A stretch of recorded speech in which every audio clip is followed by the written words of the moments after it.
ચંચુલાને માં પાર્વતી એની સખી બનાવી છે. એ કથાનું આપણે બધાએ દર્શન કર્યું. દરેક કથામાં હું કહું છું કે જ્યારે પણ તમે કથામાં જાઓ ને ત્યારે પ્રેમથી આનંદથી તમે કથા સાંભળો. દરેક ભક્તોને હું કહું છું કે વાતો તો આપણે ઘરે પણ કરીએ છીએ, 3 કલાક તમને મળ્યા છે. હું એમ કહું છું કે તમારા જીવનની અંદર તમને 3 કલાક મળ્યા કથાના. કેટલા? હું 3 કલાક બોલું છું, કદાચ 3 કલાકમાં 2.5 કલાક હું બોલતો હોઈશ. 2.5 કલાકની કથાની અંદર વધારે નહીં, તમે બધા ફક્ત ને ફક્ત 2.5 મિનિટ પણ જો મહાદેવજીને આપશો ને, ખાલી 2.5 મિનિટ ભોળાનાથને અર્પણ કરશો ને, તો ભોળાનાથ તમારી આગળની આખી જિંદગીને સુધારે. મૂર્તિ સ્વરૂપ અને લિંગ સ્વરૂપ. એનું કારણ શું? એ કથાનું આપણે બધાએ શ્રવણ કરીએ. પૂર્વાઓ ભોળાનાથની શરણમાં જઈએ. આરામ તો ઘણો કર્યો, પણ હવે આ રામ આ શિવની શરણમાં જઈએ. મન અને વાણીને પવિત્ર કરીએ. બધા મારી સાથે તાલીના નાદ સાથે આવો, ભોળાનાથને પુકારીએ. સોમનાથ મહાદેવ કી જય, કેદારેશ્વર મહાદેવ કી જય, પશુપતિનાથ મહાદેવ કી જય.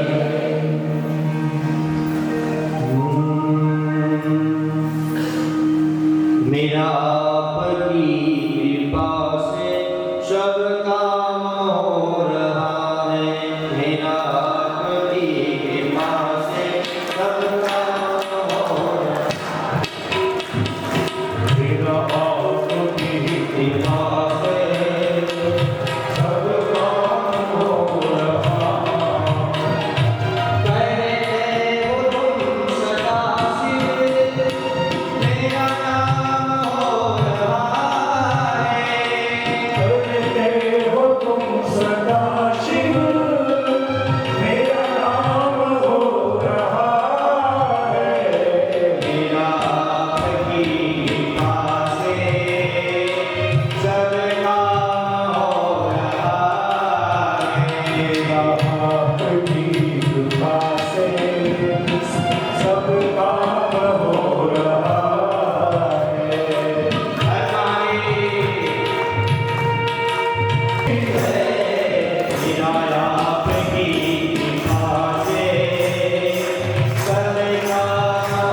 મારી વ્યાસપીઠ તમને બધાને અનુરોધ કરે છે, બને તો હું હારું કરજો.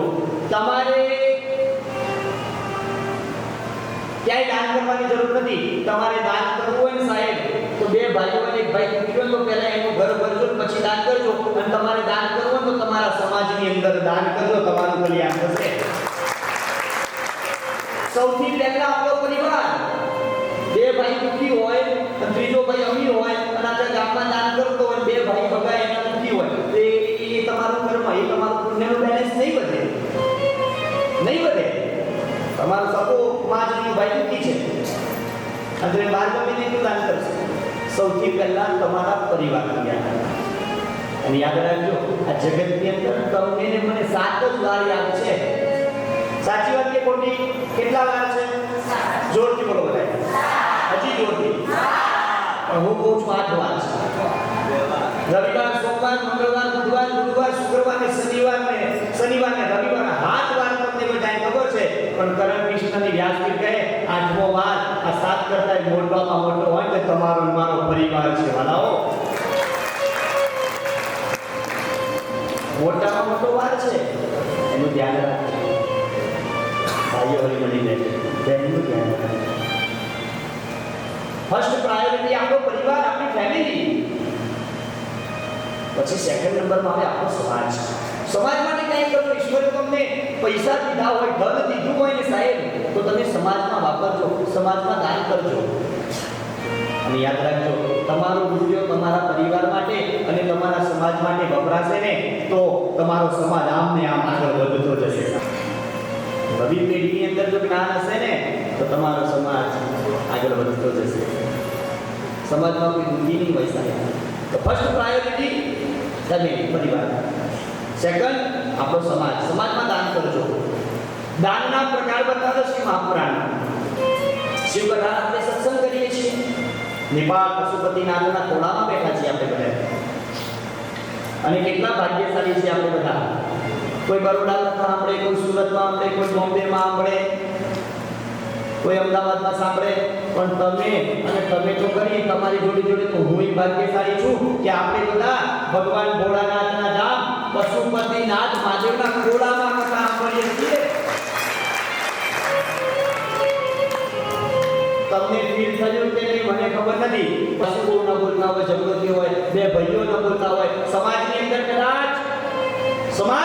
કદાચ કોઈ ઝઘડ્યું હોય, એકબીજાથી ન બોલતા હોય, વર્ષ, 2 વર્ષ, 5 વર્ષ, 10 વર્ષથી, પણ આજથી તમે નિયમ કરજો કે બેમાંથી એક વ્યક્તિ અમે ઝૂકી જઈશું. આટલો સંકલ્પ કરજો સાહેબ.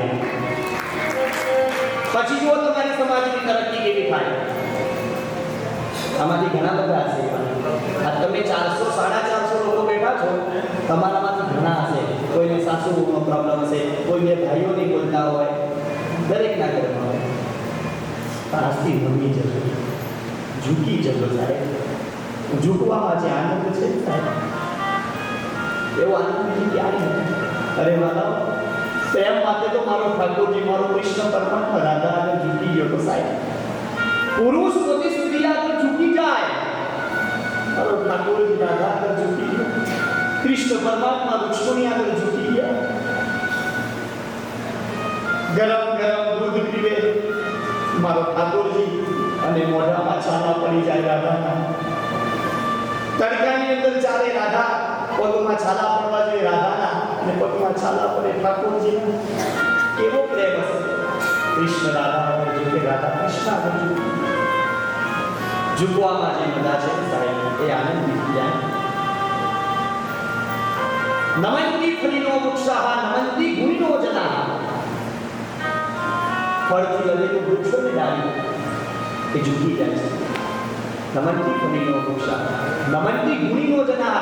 અને આ જગતમાં ગુણવાન વ્યક્તિ હોય ને, જ્ઞાની, એ જ નમે છે. ઈગો, અહંકાર, અભિમાન હોય ને ત્યારે નમે નહીં, ત્યારે ન નમે સાહેબ. તમે હામેથી ઉપરથી બોલાવવા જાઓ તો એવું કરવા ના પાડી ન બોલાવતો ના.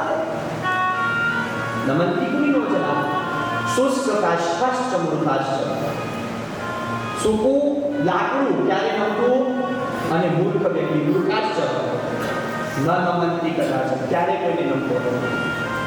પણ હું તમને બધાને રિક્વેસ્ટ કરું, તમારા પરિવારને ફરી મળી દેજો. નહીં તો તમારું કર્મ તમને ક્યારે છોડવાનું, દરેકે કર્મ ભોગવવાનું. સાસુ બહુ બનશે, બહુ સાસુ યાદ રાખજો. વૃક્ષની નીચે સંત બિરાજમાન, જ્ઞાનની સામર્થ્ય હતું. અને રાજા સંતને પગે લાગીને એમ કહે છે કે બાપજી, હું આપને વંદન કરું છું. અરે મહાત્માજી, મને કોઈ એવો રસ્તો, એવો કોઈ ઉપાય બતાવો કે જેનાથી હું અમર થઈ જાઉં. સંત મહાત્મા કહે છે, જે આવ્યો છે ને બધાએ ના ના મારે અમર થવું છે, મને એવું કંઈ બતાવો. અને ત્યારે સંત એમ કહે છે કે હવે આને સબક શીખવાડવું પડશે. રાજા છે ને દીવાની, અને એને અમર થવું છે.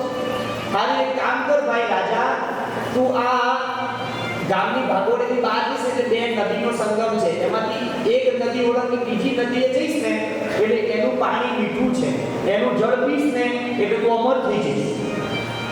રાજા તો રાજી થઈ ગયો.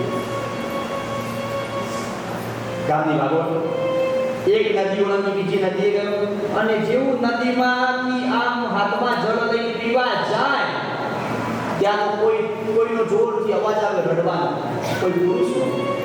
રાજાએ જળ છોડી દીધું. એ વૃદ્ધ વ્યક્તિ પાસે જાય છે અને કહે છે, દાદા આપ કેમ રડો છો? અને કહે છે, ભાઈ હું અમર છું. તમે અમર છો? ત્યાં જળ આ નદીનું જળ મેં પીધું છે, હું અમર થઈ ગયો. તો આ તમે રડો છો કેમ? તમે અમર છો? તો હું વૃદ્ધ છું. તો શું થયું? તો કહે કે મેં જળ પીધું, અમર થઈ ગયો. મારા 100 વર્ષ થયા એટલે મને ઘરમાંથી મારા દીકરાઓએ મારી પકડી મૂક્યો. હાથ પગ ચાલે નહીં એટલે કોણ રાખે? જ્યાં સુધી કમાઈ માણસ ત્યાં સુધી કિંમત છે, પછી કોઈ બોલાવાનો. 100 વર્ષ થયા મારા, 100 વર્ષ, અને મને તગીડી મૂક્યો મારા દીકરાએ. હવે 100 વર્ષના દાદાને દીકરો કેટલા વર્ષનો હોય? 60-70 વર્ષનો. હવે આ રાજાને કહે છે આ દાદા કે રાજા, હું 100 વર્ષનો, મારો દીકરો 60-70 વર્ષનો હતો, એની કોઈ સેવા ના કરે, એના દીકરાને એ પણ મૃત્યુ પામ્યો. હવે મારા દીકરાનો દીકરો એટલે મારો પૌત્ર જીવે છે, પણ હવે મને કોઈ રાખતું, અને જેમ તેમ કરતા આજે મારે 150 વર્ષ થયા અને 50 વર્ષથી આ વૃદ્ધાવસ્થામાં હું ક્યાં જીવું છું? નદીના કિનારે. 50 વર્ષથી કામના કરી? જવાબ આપો તો બધા એમને જોરથી. કોઈ કામના કરી? 150 વર્ષ. એ રાજા ત્યાંથી પાછો આ સંત મહાત્મા પાસે કહે છે, બાપજી અમર તો હું થઈ જાઉં, પણ એક દાદા હતા, વૃદ્ધ હતા, 150 વર્ષના હતા, 100 વર્ષથી ઘરવાળાએ કાઢી મૂક્યા, 50 વર્ષથી તો ત્યાં જીવાઈને બેઠા છે, મૃત્યુ આવતો નથી. દાદાએ એવું કીધું કે હવે તો મેં ખાવા પીવાનું ત્યાં કર્યો કે ભગવાન જલ્દી લઈ જાય, પણ અમર છું. અરે ચિંતા શું કરવા? રાજા કહે છે કે બાપજી એક કામ કરો, મારે અમર તો થવું છે, પણ યુવાન રહું, યુવાન સશક્ત રહું, વૃદ્ધાવસ્થામાં એવો અમર થવો. વાંધો નહીં, એક કામ કરો, આ બે નદી ઓળંગીને આગળ જઈશ ને એટલે મોટો એક પર્વત આવશે, પહાડ, અને આ પહાડની પાછળ જઈશ ને એટલે લીલુંછમ વૃક્ષ હશે, અને વૃક્ષની ઉપર પીળા કલરના ફળ લાગેલા છે. એમાંથી એક ફળ તોડીને તું ખાઈશ, જો તું અમર પર થઈ જઈશ કે આખી જિંદગી યુવાન રહીશ, 25-30 વર્ષનો લાગીશ. વાહ, રાજી થઈ ગઈ. વિચાર કર્યા વગર બે નદી ઓળંગીને પર્વત આવ્યો. પહાડ ઉપર ચડીને કૂદકો મારીને પહાડની પેટે પર એ સરસ મજાનું લીલુંછમ વૃક્ષની ઉપર એને ફળ જોયું છે. જેવો ફળ વૃક્ષ પાસે જઈ પીળું ફળ લઈ અને તોડવા જાય, તોડીને ખાવા જાય, ત્યાં તો ચારે બાજુ ઝઘડા, ક્લેશ, કંકાસનો અવાજ, જોરથી બધા ઝઘડતા. ફળ લઈને ખાવા જાય, ફળ મૂક્યું બાજુમાં, જોવે છે 4 જણા વાતો કરે કે ભાઈ તમે બધા છો કોણ, ક્યાંથી આવ્યા? એમાંથી એક વ્યક્તિ બોલ્યો કે ભાઈ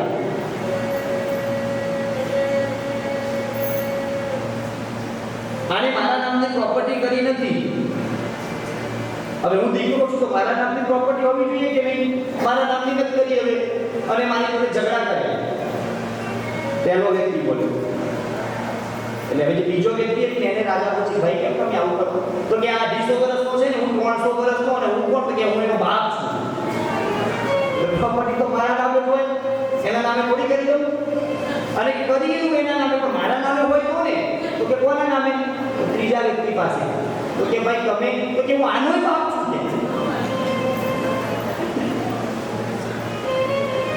બધા છોકરી 250 વર્ષનો દીકરો, એના બાપા 300 વર્ષના, એના બાપા 350 વર્ષના, અને ત્રણે ભેગા થઈ માટે પ્રોપર્ટી માટે, ઘર માટે, બંગલા માટે, ગાડી માટે ઝઘડે. રાજા કે તમે બધા ઝઘડો તો કે આ ચોથા નંબરના રહ્યા ને એ સૌથી યુવાન તો આ જ લાગે કે અમારા બધા બાપાના બાપો છે. પપ્પાના પપ્પા એટલે ચોથી પેઢી. દીકરો, એના પપ્પા અને એના પપ્પા. હવે એ જે ચોથી પેઢી હતી પહેલા એને પડતા એટલે એના દીકરાની ઈચ્છા થઈ કોઈ પણ થઈ ચાલે જણા પ્રોપર્ટી માટે ઝઘડે. હવે જે દાદા હતા, દાદાના પપ્પા, હવે એના દીકરાના નામે કરે, દાદા એના દીકરાના નામે કરે, બાપા એના દીકરાના નામે કરે, ત્યારે પ્રોપર્ટી હાથમાં આવે. રાજા ગભરાઈ ગયો. આવી રીતે યુવાન થવું દોડતો સંતની શરણમાં આવી ઝૂકી મસ્ત જગ્યાની કે હા આ જગતની અંદર જીવવું હોય ને તો 100 વરે ઉમંગો વધાર 80 જીવે વાંધો નહીં, પણ હસતા હસતા ભગવાન લઈ લે ને એ જ ગુરુજી વાંચું.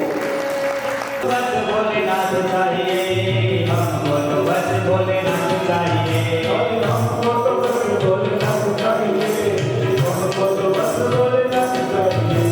सारे जगत का मालिक तू, मेरे दुख में वाकिफ तू.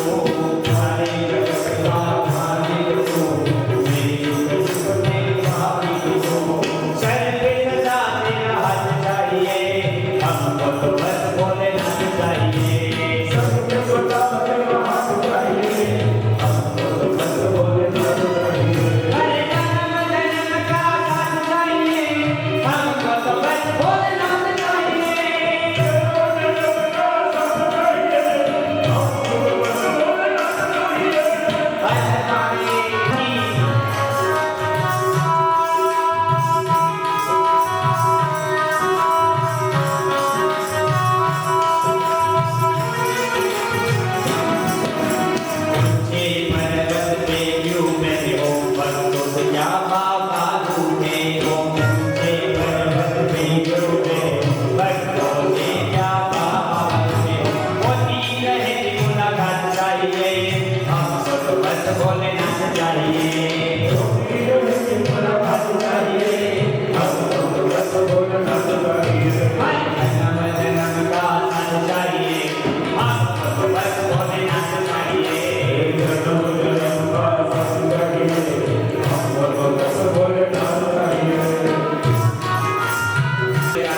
हमको, तो बस भोलेनाथ चाहिए.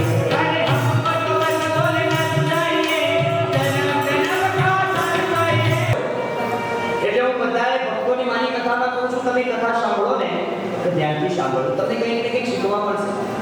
સમયની વાત કરતો મારી ઘણી કથાઓમાં તો બધા ભક્તો ડાયરી નોટ અને પેન લઈને આવે છે. એનું કારણ ઘણા બધા વક્તાઓ મેં સાંભળતા હોય એમ કંઈક ને કંઈક અમે નવું પીરસવાની કોશિશ કરીએ છીએ દરેક કથાઓમાં. તો તમને કંઈક ને કંઈક નવું શીખવા મળશે દરેક કથાઓમાં. આજે તમે મારી શિવ મહાપુરાણની કથા સાંભળો, કાલે તમે ભાગવત કથા સાંભળજો. બધી કથા આ મૂળ ભાગવત હશે, કથાઓ અલગ પ્રકારની હશે. તમે દેવી ભાગવતની કથા સાંભળજો અલગ હશે, તમે રામાયણની કથા મારી સાંભળજો અલગ હશે. કથા તો એ જ છે મૂળ, પણ દરેક કથા અલગ પ્રકારની વર્ણન છે, દ્રષ્ટાંતો અલગ હોય. પ્રશ્ન તમને મને થાય થવા જોઈએ. મહાદેવની લિંગ અને મૂર્તિ બંને આ કથા દર્શનની ત્યાં બ્રહ્મા વિષ્ણુ મહેશની જાગ્યા.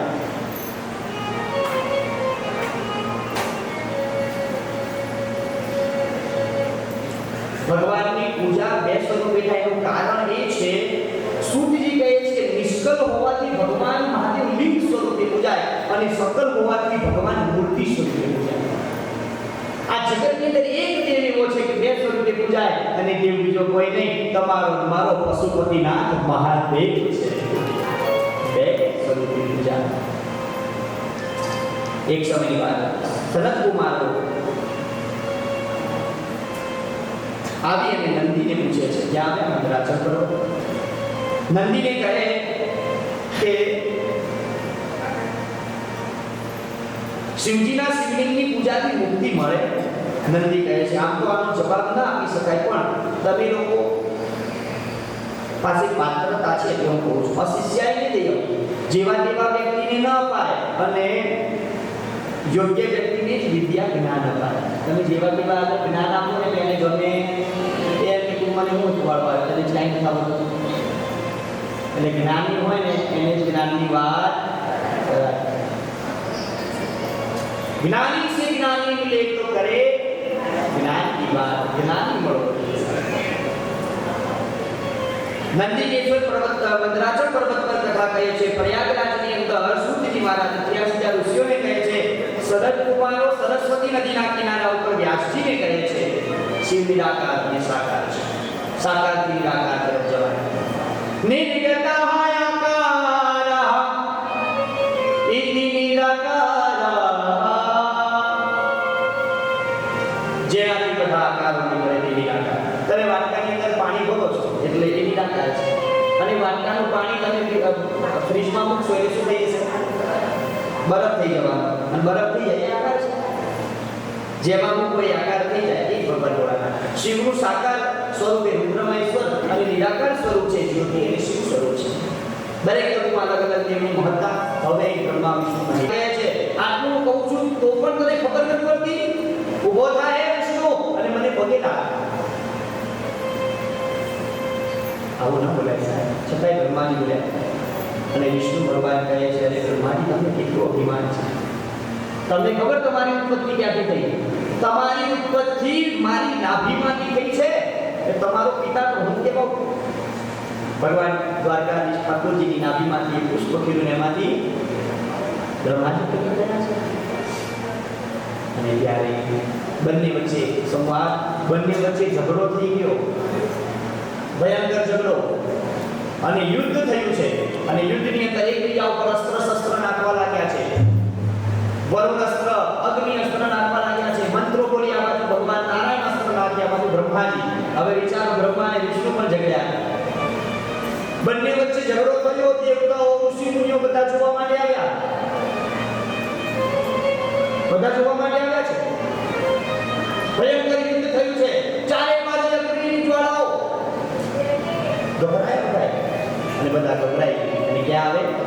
મહાદેવની શરણમાં આવ્યા. ભગવાન ભોળાનાથની શરણમાં આવ્યા છે અને મહાદેવજીની સ્તુતિ પ્રાર્થના કરે છે. શું કરે? अब सौंप दिया इस जीवन का शर्बात तुम्हारे हाथों में, है हाथ तुम्हारे हाथों में और जीत तुम्हारे हाथों में. हे महादेव अपनी शरण में रक्षा करो, रक्षा. त्राहिमाम त्राहिमाम. ભોળાનાથ કહે છે દેવતાઓ કહે છે બ્રહ્મા વિષ્ણુ વચ્ચે ભયંકર યુદ્ધ થયું છે. શંકર ભગવાન મહાદેવજી જોયું ભોળાનાથે વિચાર કરે હવે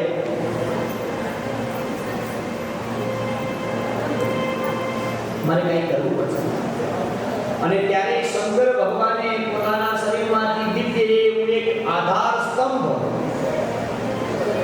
અગ્નિ જેવો આધાર સ્તંભ પ્રગટ કર્યો મોટો આધાર સ્તંભ અને બ્રહ્મા અને વિષ્ણુની વચ્ચે ભગવાન આધાર સ્તંભ સ્વરૂપે પ્રગટ થયા અને આધાર સ્તંભ બીજું કંઈ નહીં ભગવાન શંકરનું શિવલિંગ હતું ત્યાં શિવલિંગની પૂજા કરી આ તમને એટલા માટે કહું છું કે આપણને શિવલિંગની કથા પૂજાનો અધિકાર છે શિવ પૂજાનો અધિકાર છે તમે કેમ શિવલિંગની પૂજા કરો ખબર તમને બધાને નથી ખબર શિવલિંગની પૂજા તમે કેમ કરો છો આમાંથી ઘણા ભગવાન શંકરના પૂજારી હશે શંકર ભગવાનની પખાળ પૂજા કરતા હશે છે ને તમારામાંથી ઘણા કેમ શિવલિંગની પૂજા કરો મૂર્તિની નહીં લિંગની પૂજા કરીએ આપણે અને પખાળ કરીએ અને આરતી કરીએ અને લેપ કરીએ છીએ એટલા ત્યારથી શિવલિંગની પૂજા થવા લાગે છે શંકર ભગવાનની પૂજા થાય છે આધાર સ્તંભ પ્રગટ થયો બ્રહ્મા વિષ્ણુ વિચાર કરવા લાગ્યા આ કોણ છે આ શું છે ત્યારે બ્રહ્મા વિષ્ણુએ નક્કી કર્યું કે હવે આનું મૂળ જે શોધીને લાવે એ જગતમાં મોટો તરત જ બ્રહ્માજી હંસનો અવતાર લઈને ઉપર ગયા અને ભગવાન નારાયણ વિષ્ણુ ભગવાનની વખત સુવર્ણ અવતાર લીધો હતો મૂળનો અને એ જ અવતાર લઈ અને ભગવાન નારાયણ સીધા પાતાળમાં ગયા હવે ઘટના એવી ઘટી ભક્તો કે નારાયણ પાતાળ સુધી ગયા અંત પડ્યો હારી ગયા એટલે અડધેથી પાછા હારી ગયા કે જ્યાં યુદ્ધ થતું હતું નારાયણ પાછા બ્રહ્માજી ઉપર ગયા અને ત્યાં ઉપરથી એક પુષ્પ નીચે પડ્યું છે હવે બહેનો મારે તમને એ વાત કરવી છે કે એક જ દિવસ એવો છે કે જ્યારે શંકર ભગવાનની પર એક એવું પુષ્પ છે જે અર્પણ થાય કયું પુષ્પ બોલો કેવડાના ફૂલની કથા છે કેમ એક દિવસે તમે કેવડાની પૂજા કરો કેવડા તીજના દિવસે કેવડો મહાદેવને ચડાવો છો બાકી નહીં એની કથા અહીંયા બતાવી શિવ મહાપુરાણ શાસ્ત્ર કેવું કહે છે ઉપરથી એક બે દિવસ એક બે મહિના એક બે વર્ષ નહીં વર્ષો વર્ષની ઉપરથી પડતો નીચે આવો આજે તમે મને પકડ્યો હવે મને નથી ખબર કેટલા વર્ષોથી નીચે પડ્યો આજે તમે મને પકડી લીધો છે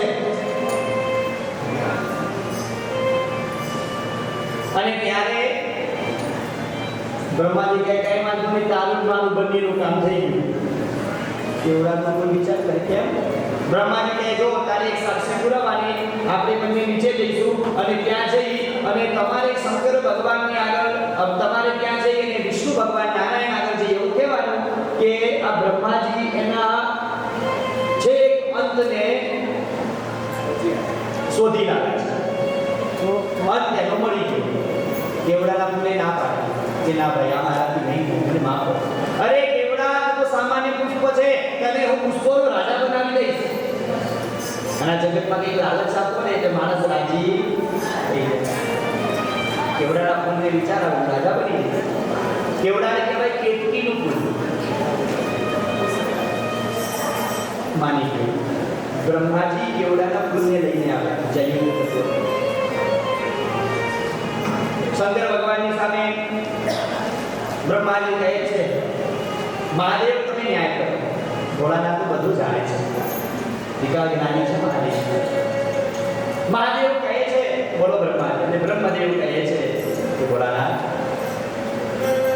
આનું મૂળ જ્યાં હતું ને એ છેક અંત સુધી હું જઈને આવ્યો છું મને મળી મહાદેવજીને ખબર પડી ગઈ કે આ જગતમાં મોટો બનવા માટે બ્રહ્માજી ખોટું બોલે છે અને એનો સાક્ષી કોણ કે આનો સાક્ષી છે મારી પાસે જુઓ કેવડાનું ફૂલ સાક્ષી છે પૂછવા ભાઈ એ જોયું કે હા અંત સુધી આવ્યા હતા આ બ્રહ્માજી અને ત્યાંથી એ સાથે આવ્યા છે કેવડાનું ફૂલ ખોટું બોલ્યું જેવું કેવડાનું ફૂલ ખોટું બોલ્યું બ્રહ્માજી જૂઠું બોલ્યા ત્યાં તો શંકર ભગવાનને ભયંકર ગુસ્સો આવ્યો ભગવાન મહાદેવજીની આંખ લાલ થઈ ભગવાનની ભ્રુકુટીમાંથી ભગવાનને એક પુરુષને પ્રગટ કર્યો બીજો કોઈને બોલે ભૈરવ ભગવાન કી ભૈરવનાથ પ્રગટ થયા હાથમાં પંચ છે શંકર ભગવાને આજ્ઞા કરી કે આ બ્રહ્માજી ખોટું બોલે એને મસ્તક કાપી નાખો અને ભૈરવજી પ્રગટ થયા ભૈરવજી મસ્તક કાપી નાખ્યું. બ્રહ્માજીના 5 મસ્તકમાંથી 4 મસ્તક થઈ ગયા. બોલો શંકર ભગવાન. 5 મુખ હતા, એમાંથી 4 મુખ થઈ ગયા. એક મસ્તક કાપી નાખ્યું.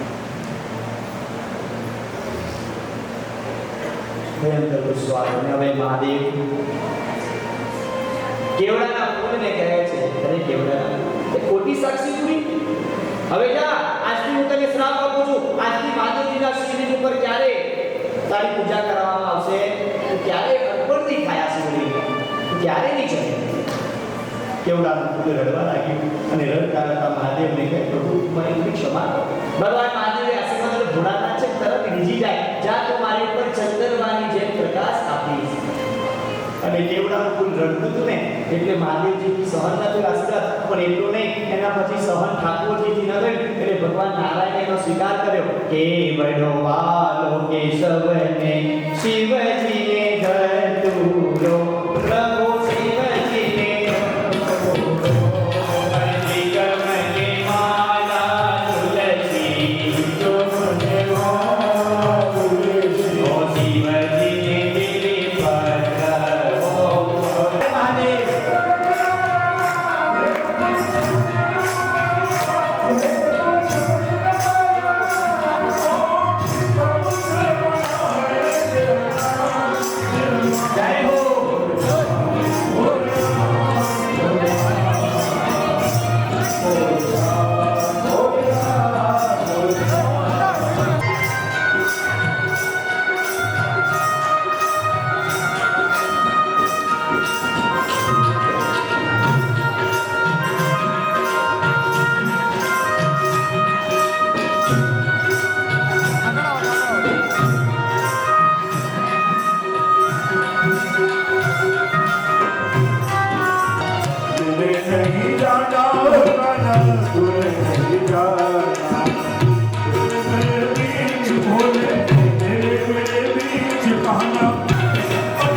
नमस्करोमि भूतेशं रक्षमात्तेश्वरः ओम ह्रीं अतिस्वं ततिस्वं परायणः कायेन मनसा वाचा भक्तिद्रास्तु मे बोलो हर हर महादेव।